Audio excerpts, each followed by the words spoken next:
Israel's secret service, the Mossad, is regarded as one of the most resourceful and ruthless intelligence agencies in the world. But are Israel's top spies on the same page as the country's politicians when it comes to an assessment of the threat posed by Iran? The question was first prompted by my guest today, Meir Dagan, director of the Mossad until a year and a half ago. Just months after retiring, he said an Israeli strike on Iran's nuclear facilities would be stupid. Why did he go so public so quickly? And is there a dangerous gulf between Israel's political leadership and security chiefs?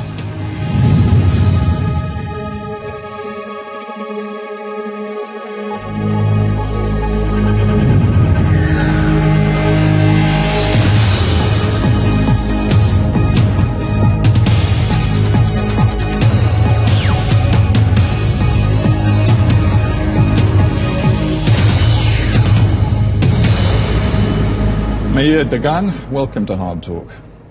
Thank you very much for receiving me here. Well, it's a pleasure. Let's go back a year and start there. You were talking about the idea, seeming growing popularity, of the idea that Israel could launch a military strike against Iran's nuclear facilities 1 year ago, and you said that would be a stupid idea. Have you changed your mind since then? First of all, I never used the word stupid.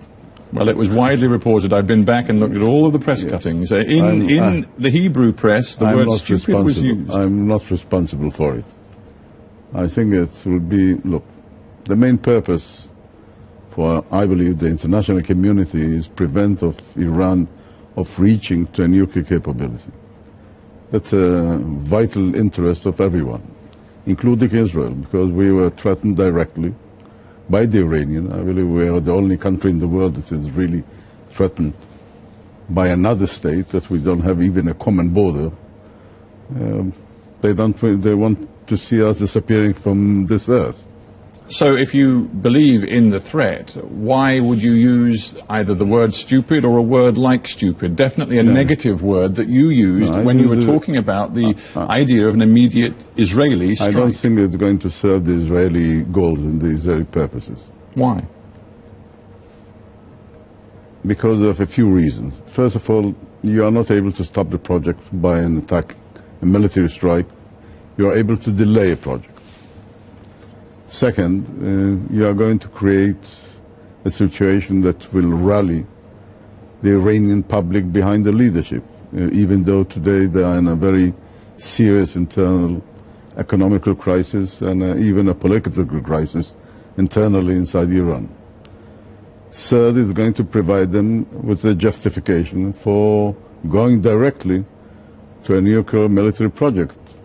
Till now, at least, for the public, they were presenting they are doing it for peace purposes. Sure, but what do you believe? I mean, goodness knows, until very recently you had access to all of the intelligence that Israel could muster. Do you believe that a decision, a strategic decision to cross the threshold into weaponization has been taken in Tehran? First of all, I really don't know. I'm assuming that the main purpose, and if we are regarding to the way how they're approaching the nuclear issue, I have no doubt in my mind that they are intending, in the end of the road, to acquire a nuclear military capability. But if they took already such a decision, I really don't know. You don't know. All right. Well, look, Ehud Barak, Israel's defense minister and a man you work closely with for years, he says that even if you don't know the strategic intent, what you do know inside the intelligence community is that more and more of Iran's nuclear facilities are being put underground, deep underground, in Fordow and other places where they are very difficult to hit. He says that soon Iran will enter this quote-unquote zone of immunity, and that for him is the main reason why there has to be discussion of a very imminent military strike. First of all, what are the criteria that the defense minister is deciding that they are entering in a period of era where nobody will be able to deal with the project? Well, he's operating on intelligence, presumably, or isn't he? I believe that some of the facts on the ground are not really backing the presentation of the defense minister. Really? Some of them are very deeply covered, but some of them are not covered. But you're suggesting that Barak, and maybe you would include Netanyahu as well, are in some ways being misleading about what the intelligence is telling them. I don't think that they are misleading because, let's take Britain as an example. You have excellent intelligence services. You usually will never be building your intelligence picture based on an assumption that here or there a politician is presenting. Usually you are going to make your own assessment and analyze your own situation. Then I don't think that those remarks here and there are really reflecting and encouraging the point of view of different governments. Well, this is what Barak said after your high-profile intervention last year. He said, whoever keeps saying later, later, in terms of reaching a decision on a military intervention, whoever keeps saying later may find it's too late. And that is an enormous pressure, isn't it? There is a point in his saying. I cannot rule out that everything that he is saying is not exactly. But I think that this is not the right approach how to stop the nuclear project. If the main goal is to stop the project, I believe you will have to adopt a different policy how to deal with it. And I believe that you always have to have a military option. But such a military option should not be waived as the first priority. You can organize a great deal of pressure on the Iranian regime by threatening the regime, by imposing serious sanctions, by preventing of proliferation into Iran, by creating a situation where you are encouraging the opposition internally, and by presenting the costs that the Iranian regime might pay if they are going to go further into this project. And when you say costs, do you include the targeted killing of Iranian nuclear scientists, for example? I'm not aiming to this as the cost. Cost, I'm referring to what prices a state is going to pay as a result of isolation, as a result of economical pressure, as a result of unable to solve some of their basic problems because they are still very much dependent on their connection to other countries. Sure. Well, all right, then let's stick with that for a moment. Then we might come back to targeted killing. But if we stick with the sorts of formulas you've just outlined. Let me put it one. I have to be clear on one point. I have no intention of dealing with gossip. I have no intention of dealing with rumors. No, well, I'm not going to deal in gossip either. I'm going to deal in facts. But let's not prejudge that conversation. Let's leave it for a moment. Let's just stick for 1 second more with your formula for putting as much pressure as possible on Iran. What we see right now is a discussion about the next stage of sanctions. You've made a very public call in the last few days for what you call the most robust ever economic sanctions imposed on a nation. And you've talked about complete cut of banking ties with Iran. You've talked about complete embargo on shipping to Iran. And you say that all of these measures will put meaningful new pressure on Tehran. I suggest to you that everything we hear from Tehran makes us believe that would just dig in their defiance. It's one thing, the rhetoric that the regime in Iran is presenting. From the other hand, it's completely a different story when that regime have to face daily problems internally in Iran. This regime is very keen to the public opinion inside Iran. And if those pressures are going to continue, no doubt that the backing that the regime is receiving from the public will lose ground. And if they are going to lose ground, I believe it's a vital element in their policy to be supported by the majority of the Iranian. But leave aside what might happen inside Iran. I'm very aware, as you sit here, that you were the boss of Israel's secret service. You were not a diplomat. I mean, what makes you think for a moment that you could get the sort of maximum super sanctions you're talking about through the UN Security Council? Because the Russians and the Chinese have given no indication whatsoever they're prepared to go down the route that you want them to go down. I have a different point of view. I think that even though the Iranians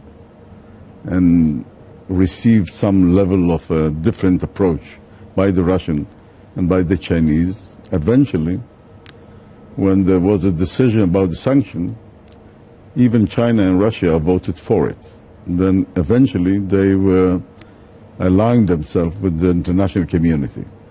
I think that even China and Russia understand the threat that might come from Iran, even though I'm agreeing that they are leading a confronting policy, at least the rhetoric is confronting against the United States and the West.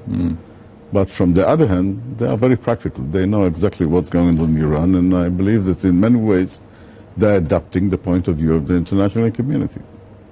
And when it comes to furthering this process, would you say that Israel and your successor in the intelligence services and the security and political leadership as a whole are happy to be guided by American strategy and policy on Iran? Is that a comfortable relationship at the moment in your view? I think that Israel always kept what I call an independent policy on issues that are important to our security. But to have a close relationship and a close ties with the United States and having a deep cooperation with the United States, it's a vital element in our security. And I think I'm very happy to see the United States participating in those efforts and trying to fence the Iranian from reaching a nuclear capability. But put it this way, if Israel were ever to countenance a unilateral strike without American support, do you believe that would be a fundamental mistake? I think it would be causing a very serious problem in the relationship between Israel and the United States. And I would advise, if I can advise, I'm no longer in the government, it's not my role, that in many aspects, if we can coordinate with the international community, especially with the United States, it's a vital element in our relationship. All right. That's dealt with some of the diplomatic context. Let's return to something I suggested earlier, which is that there has been a policy of targeted assassination of a number, we believe at least 5 or 6, Iranian nuclear scientists in the last few years. Now, the Iranians, as a fact, have pointed the finger at the Mossad and Israel as prime responsible agent for these killings, at a time when you were still in charge of the Mossad. Believe me, unfortunately, if they were carrying an event in the Falkland Islands, probably they're going to blame the Mossad. I believe that in many events we have no responsibility and we are not connected. And I believe that the Iranians are suffering from a great deal of internal problems. And they always have a tendency to blame the Israeli. And let's not forget, in many cases they blame even you, the Brits. So that's an absolute outright denial. But you wouldn't deny, would you, that Israel, and the Mossad in particular, have, over decades, embraced the idea that targeted killings are justified in Israel's national interest? That's beyond doubt, isn't it? I never said it, and I have no intention of dealing with anything that is related to the Mossad, and those periods, those issues are not an issue for discussion from my point of view. Is that because there is very much a sort of credo in Israel which says when you have run the Mossad, one of the most important security jobs in Israel, you have to be, not just when you're in the job, but after the job, extraordinarily careful about what you say and what you reveal about methods and operations? Look, I was heading the Mossad for more than 8 years. I have the greatest appreciation to the people who are serving the Mossad. From my point of view, they are doing a unique service to my country, and I have no intention of doing anything that might endanger their activities. Then you're not going to drag me.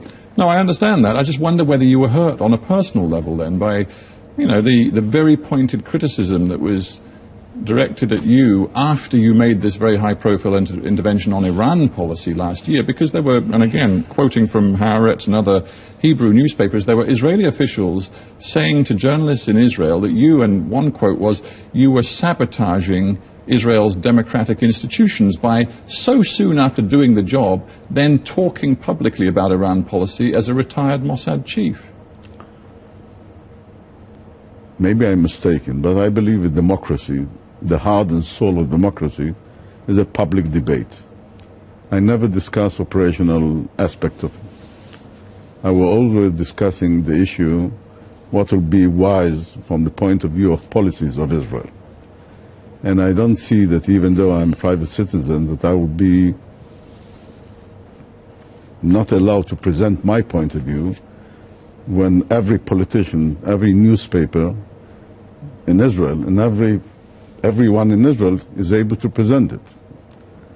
And I think that I care for my country as those people who are criticizing my activity. And even though I finished my period in the Mossad, I still care about my country and my people. Well, in that context then, let's just quickly look at a few other challenges Israel faces on the diplomatic front in your own region. Let's talk briefly about Syria.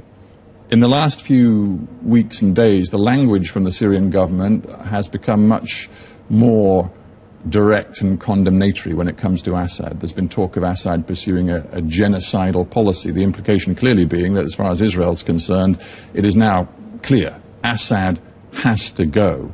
Do you think that is altogether wise for Israel? I believe there are two aspects to it. The first one is a moral aspect. Look, I'm living not far from the Syrian border. And I think that I am, as a Jew, and somebody that his parents survived the Holocaust, can sit quietly when somebody is using the might and the force of a country to execute its own citizens. It's something against my morality, and I believe that anyone who is able to raise his voice against it must do it. That's on the moral point of view, especially the state of Israel.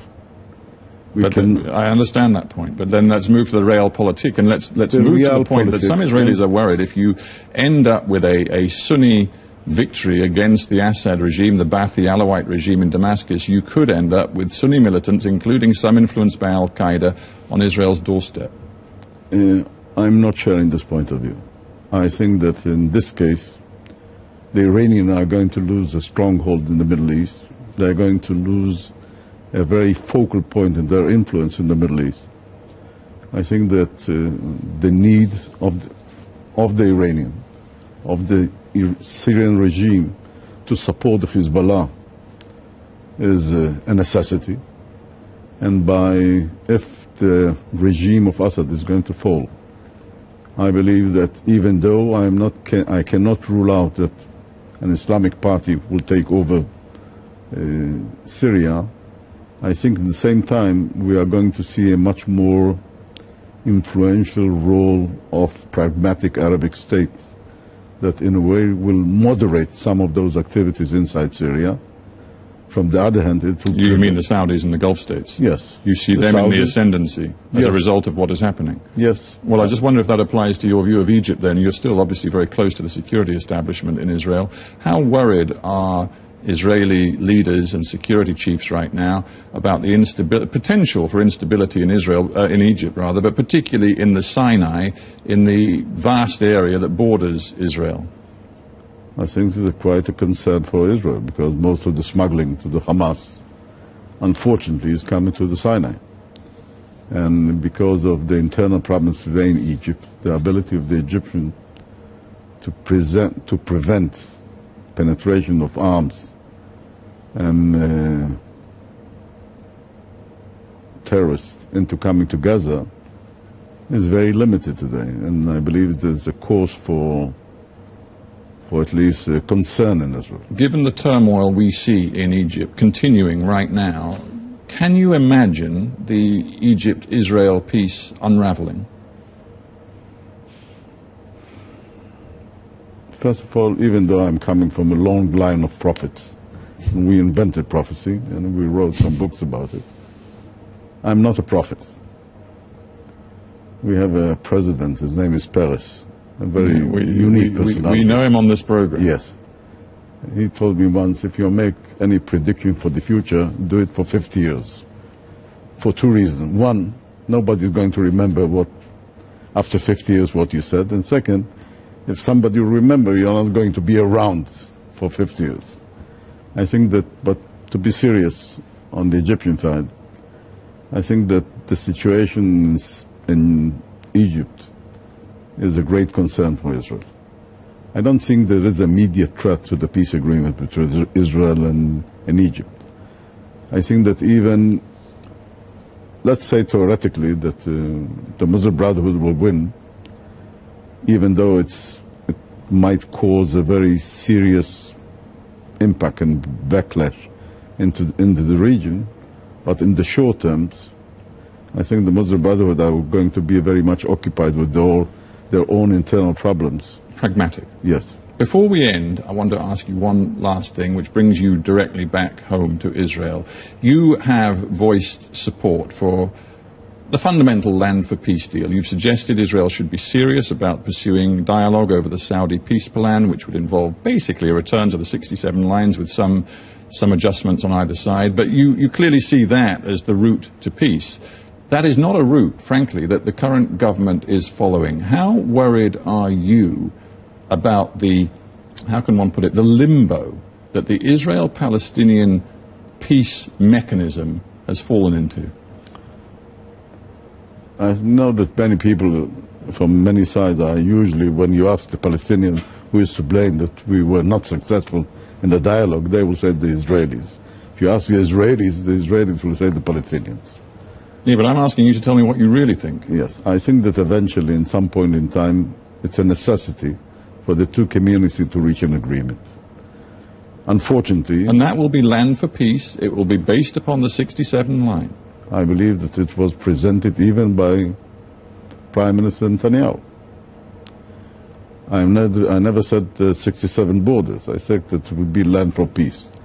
Your vision of the future includes an Israeli government that is prepared to move against thousands, tens of thousands of Jewish settlers on occupied land and tell them that their settlements must be closed down, that they must move back into Israel. They have no future on occupied territory. Do you believe that you see a willingness amongst any of the Israeli political leaders right now to take that difficult decision?